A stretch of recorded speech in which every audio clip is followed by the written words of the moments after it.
lot of people are warning that this will be the final election and there will be no more democracy. If you and Trump are elected, there'll be no more democracy.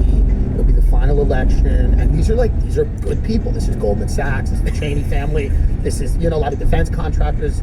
So the people with the best interests of the American people at heart. Absolutely. Yeah, the people who really keep the American social fabric. How do you respond to that when, you have a multi-ethnic family and they go, you and Donald Trump are racist and hate different kinds of people because you've criticized having an open border? Yeah, I mean, I can't help but roll my eyes at it at this point. And there was probably a time, honestly, 6-7 years ago where I really cared, what I'm talking about. Yeah. I really cared what the media said about me. Yeah. I just don't care anymore because they're so obviously full of shit. Right? Actually, if you look, even just you talk to working and middle class Latino voters, they hate the open border even more than my family from rural Ohio and Kentucky because they don't like having their wages undercut. That when the cartels are doing business in their communities, it's the Latinos that are actually the most pissed off about it. So I just kind of roll my eyes at it. Right. I think that you have to have a certain sense of humor about American politics, and it's easy to do when you're running against Kamala Harris and you're running with Donald Trump. Yeah. Because as much as he obviously, I think they've done more to him than any presidential candidate in my lifetime. Right. He still actually has an amazing sense of humor about the whole thing. Right. And oftentimes, I call him obviously every day at this point, talking about the campaign, but he always ends up cracking a joke. Right. And I think it's in part because he knows that's what's good for me in that moment is we got to laugh about some of this stuff or we're going to get crazy. Yeah, there is now, we're in October, we've got about 2 weeks left, so now every single day there's some article coming out in a publication that Donald Trump said something Hitlerian or about Hitler or about so it does seem to me that the hysteria is at a fever pitch. It really is. What do you think about John Kelly? He did come out and say Trump's a fascist and this is fascism and all of that. Well, first of all, the amount of stock the media puts in a disgruntled ex-employee. John Kelly was fired, right? And look, he served his country, but he was fired, and he's pissed off about Trump and that. Right. And if you talk to the people who were in the room when Trump allegedly said these things that he said, even Mike Pence's former chief of staff are saying it's totally made up, it's a total lie. But here's the really interesting thing, right? Yeah. 3-4 years ago, the media were all calling John Kelly an evil racist for helping to promote Donald Trump's border policies. Right. And now it shows how thin this is, right? Yeah. Dick Cheney, who I legitimately think is the single worst vice president easily of my lifetime, right? But effective. Effective at destroying the country, right? That's what I meant. And maybe that's why he's endorsing Kamala Harris. It's finally somebody's come along who's been even worse than I have. Yeah. Is Kamala Harris.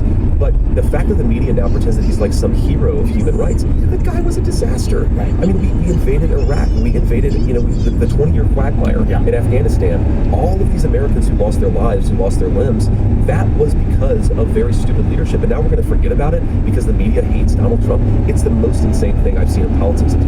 Threat to democracy. I figured out what a threat to democracy is when the American people vote for somebody the media doesn't like. Right. And that's not, definitionally, that's not a threat to democracy. That's a fulfillment of democracy, that even though the media lies hysterically about Trump, the American people still want, to be able to afford groceries and housing. The worldview, whether we call it Cold War liberalism or however we want to frame the worldview that America is an empire and must continue to be one at all costs, with running up trillions of dollars worth of debt, getting involved in foreign conflicts anywhere from Ukraine to the Middle East. There are people now saying we need to invade Iran. And that if America steps back on the world stage, there's a power vacuum that's going to be filled by China, by Russia, and that America should continue to pay for the defense of all of the European countries, and that America should kind of, shoulder that burden. Yep. And my generation, we saw Iraq, we saw Afghanistan. Yep. We've also seen, lots of our friends go away to fight those wars and come back and not have mental health care and not have support from the government. We don't feel safer because we invaded Iraq. We don't feel safer because we spent 20 years in Afghanistan. I don't know what we spent 20 years doing. But all the people that, the 10 richest counties in America are in Virginia. And there's something interesting about that fact, that all of those people are dependent upon America constantly having enemies. And not Virginia, right? No. The collar counties around D.C. around D.C. And all of these people have an investment in the United States of America continually going to war. Yep. And those are the people who seem to be speaking out the loudest against your candidacy, Trump's candidacy. Exactly. Because you threaten something, a power structure that has been in place for a very long time. This has been spoken about by, military-industrial complex. Eisenhower famously spoke about it. I believe it's FDR, maybe it was TR. Somebody said a financial element in the government has owned it since the days of Andrew Jackson. There are agendas that other people have. Now, is that why we're seeing people like Dick Cheney and people like Kamala Harris, where you would think they don't have much in common on the same side? Is it because that positioning is so important and integral to the amount of money being made? In 3 kilometers, take the interchange on the left. Factions of those parties. Yeah, that's how I think about it. So I think there are 3 issues where for 40 years Republicans and Democrats have basically fundamentally agreed, and I'll list them an issue of importance to that, call it the uniparty, call it the conventional wisdom. Number 1 is foreign policy, that we should basically stick our nose in every foreign conflict, and that doesn't mean we should never get involved, of course, but by and large, most of the wars that we've fought in the last 40 years have been a total disaster for the American people, and frankly for a lot of the countries we've been fighting. And so foreign policy is the first and most important issue to that consensus. The second most important issue is trade, right? Massive investment in what I would call shipping our industrial base to countries like China and Mexico, which has eviscerated the American middle class, but it's made a lot of bankers rich. And then the third thing is immigration, right? The idea that you should have effectively unlimited borders checked only by political will, right? Every political party has tried to make it easier to bring more and more people into the United States of America. Now, the interesting thing is that on all 3 of those issues, on immigration, trade, and foreign policy, the American people have consistently been out of step with their leadership, and they keep on not actually having an alternative. Like, who has been the candidate of, free trade is not good for the American middle class? Who's been the candidate of we've got to check our immigration system? Who's been the candidate of stopping the stupid wars? Basically nobody in 40 years, with the lone exception of my running mate, right, of Donald J. Trump. Okay, so that's where we are, and you're right. That's why Kamala Harris and Dick Cheney, that's why all these people hate him. I think it's interesting to think about the motivations here, because 2 years ago, I would have said it's all financial, right? Dick Cheney, he's getting rich from these wars. Kamala Harris's donors are getting rich from these wars, and that's like the only reason why they're supporting them. For what it's worth, I do think there's an element of truth to that, right? Eisenhower learned about this. The military-industrial complex has its own self-fulfilling momentum. But I think there's a second thing that I picked up on, and a lot of my Senate colleagues disagree with me on foreign policy. They're very good people. There's like this psychological post-World War II, you call it Cold War liberalism, where these guys remember when America could do anything, right? We can in 600 meters, take the interchange on the left. Fix the world purely through American will, right? And they grew up in that world, and they're having psychological difficulty accommodating to a world where China has gotten more powerful in part because of their policies. Russia. Take the interchange on the left. And we can't just dictate everything. We can't tell everybody how to behave anymore, because sometimes what happens is we'll try to tell another country what to do, and they'll say this, right? And that's very, very hard for these guys to wake up to the reality that we're in. If we were in what was called a unipolar world, right? America was the only superpower. We were for a while. We were for a long time. Yeah. Now we're still the lone superpower, but other countries are catching up. And I think the way to preserve our own influence, but more importantly, to preserve the prosperity of our own people, is to recognize the reality that we're living in. A lot of people can't. They go back to Mr. Gorbachev, tear down this wall, right? Ronald Reagan's big moment, or George H.W. Bush. It was like a blip on the radar for us to completely crush Saddam Hussein and kick him out of Kuwait, right? They want to go back to the glory days when America could do everything and be all things. They got to wake up to the world of resource constraints. And frankly, the reason why we're not as powerful in relative terms as we were 30 years ago is because they screwed up, right? That's where the trade and immigration issue comes back, is they want to pursue a foreign policy that was built on the back of smart trade and smart immigration policy. They hollowed out the American middle class. They destroyed the industrial base of our country. Crazy statistic. China, we're still the biggest economy in the world. China is 32% of global manufacturing GDP, okay? We're 18% of global manufacturing GDP. So even though we're still by far the biggest economy in the world, China makes nearly twice as many manufactured goods as we do. That is the engine of real economic prosperity, is manufacturing. These guys want us to fight wars like it's 1954. It's not 1954, and thanks in large part. In 600 meters, take the exit. That's very difficult, right? Because you have a lot of unelected. We have 19 intelligence agencies. I think it's around. I think it's about 19, which I don't think is enough. I don't think it's enough, personally. But there's 19 of them, or something. I think we had 22 intelligence agencies. That's actually when we really have figured out this all. That's who. Take the exit. Then take the ramp. Americans are worried about. I think most people are worried about the CIA and government employees. My parents are worried about the Central Intelligence Agency and if they're making enough money. This is what my grandmother worries about. What do you say to people that are worried about people at the NSA? And the DIA, the director. Take the ramp. forget about that one. It's a little room in the bigger one. Look, I want to speak from the heart here to my fellow Americans who are really worried that a CIA bureaucrat making $190,000 a year might have to find a job in the private sector. I recognize that is the biggest crisis facing my fellow Americans. Yes. Not that they can't afford groceries and housing. Yeah. Right? So people can eat less. Honestly, so that Homeland Security can be a little bigger. Yeah. So the Homeland Security. I like knowing that my neighbors are getting spied on. I like it. I like people getting on lists. Well, it's actually really a win-win, right? Something I'll say in Kamala Harris's defense is, yes, she's made it harder for Americans to afford housing, but that's been in the service so that the CIA can more easily spy on our fellow Americans, right? So that, look, and this is where you're a big sometimes there's trade-offs and sometimes there's You're a big critic of online censorship. Don't you realize it's good for people? Don't you realize it's to not be able to speak their mind? You know, people don't even know what they want to say half the time. Why not have a service that like an AI where you speak into it and it rearranges it so it gets what you need? I would be okay if we just censored Kamala Harris, right? I think she would be okay with that too. I think she'd be better in the polls if she just didn't say anything. That was, of course, the strategy. Have you met her? She's probably fun. She's fun. You know who's fun? Yeah. You know I bet it's fun. And I like, this is a rare moment of my partisanship. No. Okay. Hunter Biden. Well, of course. I would, with all due respect to you, I would vote for him over anyone in the race. Just because if we're going to end this thing, let's do it quick. Let's do it in 6 months. Oh, man. My cousin is like a hardcore Republican. And she's like, you know what I can't get behind you guys on is the anti-Hunter Biden stuff. Like that guy. Right. I guarantee he's fun. He's a fun guy to hang out with, right? I don't know about, I've met Kamala Harris once. I honestly don't know. Yeah, if she's fine. There's too much of a school marm thing going on. I just don't I don't think that would necessarily. So how do you deal? You have a bunch of, Kamala Harris is the person who, when you tell a really funny joke, she like says, well, that was a kind of offensive. Right. Yeah. But then I look at her and I go, well, you're a genius, and then she likes me again. Hunter Biden, if you tell a really offensive joke, he laughs his ass off and says, let's do it. Let's do it again. Let's light the house on fire. So how do you deal with this? You get into office. Now people are all mad about Project 2025. People don't like it because it's a Heritage Foundation wrote a whole thing saying that you're going to dismantle the entire federal government and this is the craziest thing. So Project 2020. So Heritage is a nonprofit with no affiliation with the Trump campaign. That's right. They wrote a 900-page document. Okay, if you take any 900-page document that exists anywhere in the world, I'm going to find something that I hate about it and something that I like about it. Right. So they've tried to pick up every little thing that is unpopular and say this is Trump's agenda. It has nothing to do with Trump. Right. But to your point, Donald Trump and I really do want to make the federal bureaucracy smaller. We think there are way too many bureaucrats collecting a check. We think that's bad for Americans because they have to pay those people's salaries. But most importantly, it's bad for Americans. Sometimes they're doing things like spying on their fellow citizens, which is fundamentally bad. Okay, so here's a crazy story. And I just learned more about this the past couple days. There was a Wall Street Journal story about in 800 meters, slight right.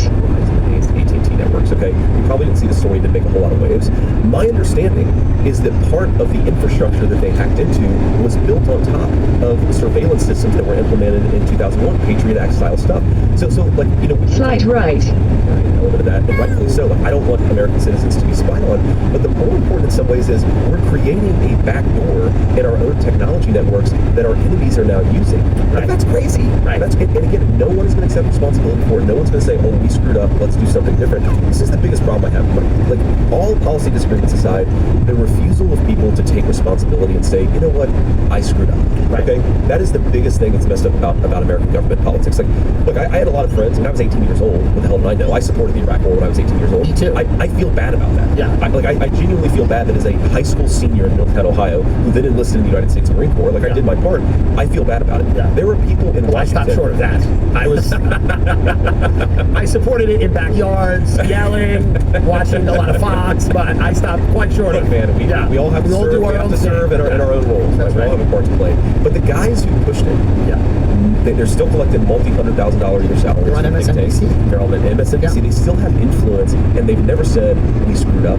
Like, that is the thing that bothers me the most about Washington, D.C. is nobody accepting responsibility for failure. Because if you can't do that, you can't fix the problem. Well, now it seems to be that we're shoehorning domestic issues into foreign policy, meaning that you can no longer sell a war by saying we're there to democratize a country, or we are there to preemptively invade a country before they attack us, or we can't say we are there so that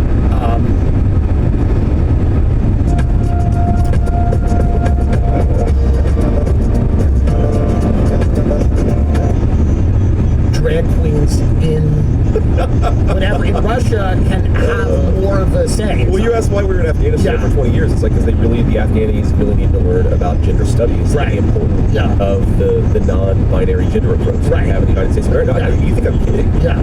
Your tax dollars, my tax dollars, we're funding programs in a country where a lot of people didn't have running water. Yeah. We're funding programs to teach people that there were non-binary genders out there. That I do agree with because it is fun, and I do want to see someone with a Kalashnikov standing really in the rubble, and then someone explaining that to them. To me, is fun, and that I support that. I'm sure the Taliban had a lot of fun learning about genders. That's probably true.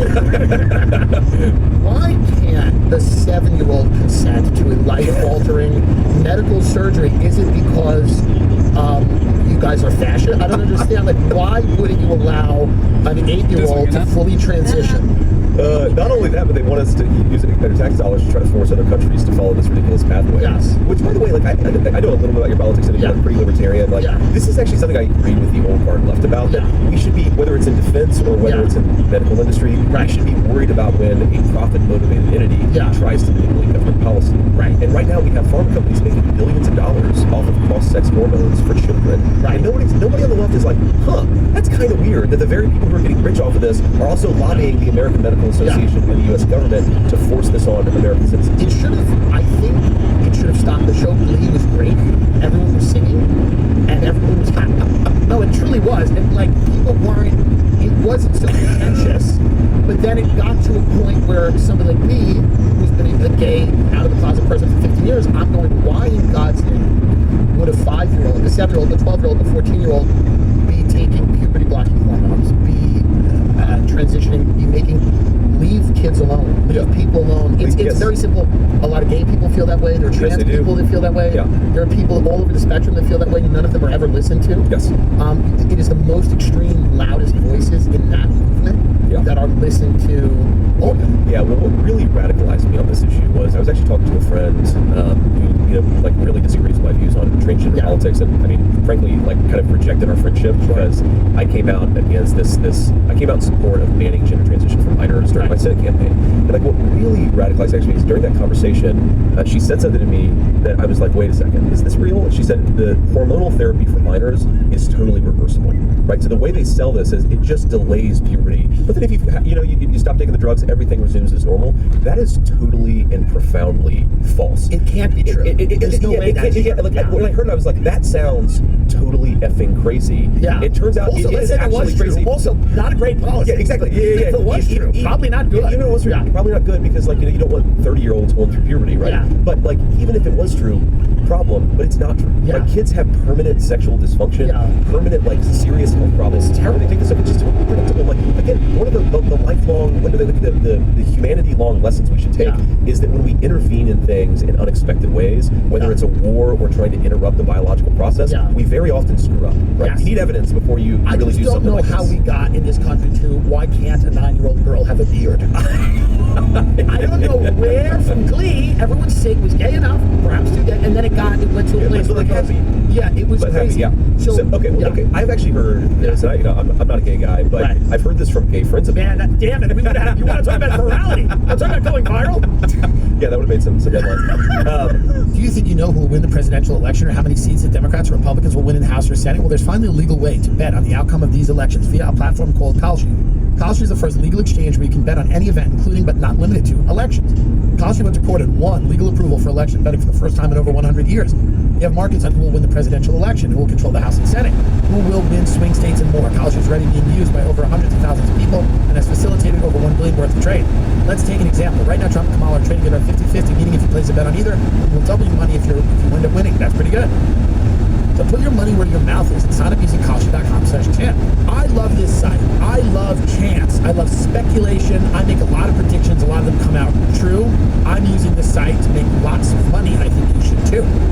I think I know things. I think I have the inside track. Do you? So put your money where your mouth is and sign up using Kalshi.com/GIM and get a $20 bonus when you deposit $100 using their mobile app. Election day is coming up on November 5th. 30% of registered voters don't turn out to vote, and only 20% of people under 30 voted in the last election. There's a website, sendthevote.org/Tim, that makes registering to vote easy. It's nonpartisan, meaning they don't care who you're voting for. They just want to ensure that you can vote. Head to sendthevote.org/Tim, and they'll help you sign up. Register and check if you're all set. You can also text Tim to 33022 to learn more. That's TIM to 33022. Do not be another no-show statistic, because I'll tell you right now, voting is a right that people have died for, and you should do it.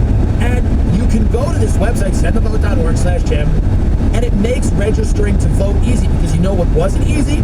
The Civil War, the Revolutionary War, or any of the wars. 1, 2, Spanish American. It doesn't. The point is this: the Korean War. I don't know if that impacted voting, but here's the thing: voting is cool. It's what the cool kids are doing. But I talked to this about gay friends who feel like very personally affronted about this, because they feel like if they were, a gay kid, they were 14 years old, and maybe they're confused. But by the way, like a lot of teenagers, even a lot of non-gay teenagers, are confused because being a teenager is like inherently confusing. That's right. But they're worried about, like, would somebody have had them transition? Of course, In some ways, it's like the pharmaceutical answer to conversion therapy, right? Is oh no, you're not gay. Right. You're a totally different gender.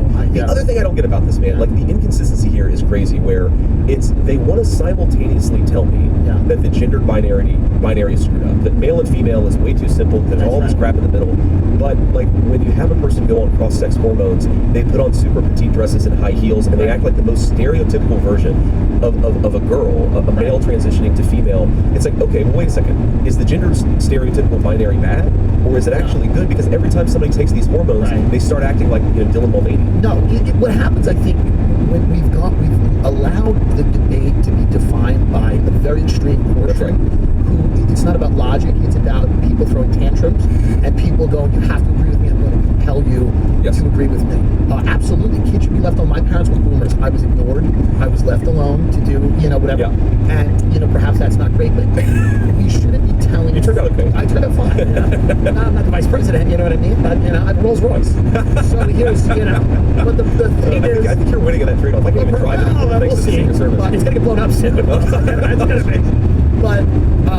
But I'll tell you this, I don't see why we're telling kids about critical race theory or gender theory. Why are we not educating people in math, in reading, in science? Why are we indoctrinating children? And I don't know too many people who are for that. If you meet people in the real world, none of them go. 5-year-olds should learn about identity politics, and nobody's for that. No, nobody is. Very few people. And this is what I actually feel very personally passionate about, because this affects my family, right? Yeah. My wife and I talk about this all the time. So her parents, born and raised in South India, they moved to San Diego a couple years before she was born. She's born and raised in San Diego, right? Okay, so she is Indian American, but she's like the most assimilated. Like she's an American, right? Fundamentally, she's American. And we talk about, like, okay, we were able to fall in love in part because we grew up in the 90s, where everybody was like, yeah, okay, it's not perfect. Obviously, there's still racism out there, but like, judge people based on who they are, not on these like immutable characteristics on their skin color. Just judge people based on whether you have similar values, et cetera, right? And because of that, we fell in love. We had a family. Like my family's always been welcome to her, and vice versa. And my mom actually put this in a very interesting way, that like, the more that she's noticed this in the last few years, that people are obsessed that we have mixed race children, right? And are they brown? Are they white? Are they Indian? Are they American? And my mom's just like, well, there are babies, right? That's who they are. There are babies. I think that if you really inflame like the racial consciousness of people, if they fundamentally think of themselves not as human beings or as Americans, but as members of a racial group, that's just going to fundamentally lead to strife, right? Like you want to, in some ways, like you want to emphasize the commonality that we have as fellow citizens. You don't want to say, okay, you're black, so this means this thing about you and that thing about you, and you're white, so this means something totally different. Right. And I just, that obviously to me, just common sense would lead to conflict. And again, I'm not saying it was perfect, but if you look at both black and white Americans,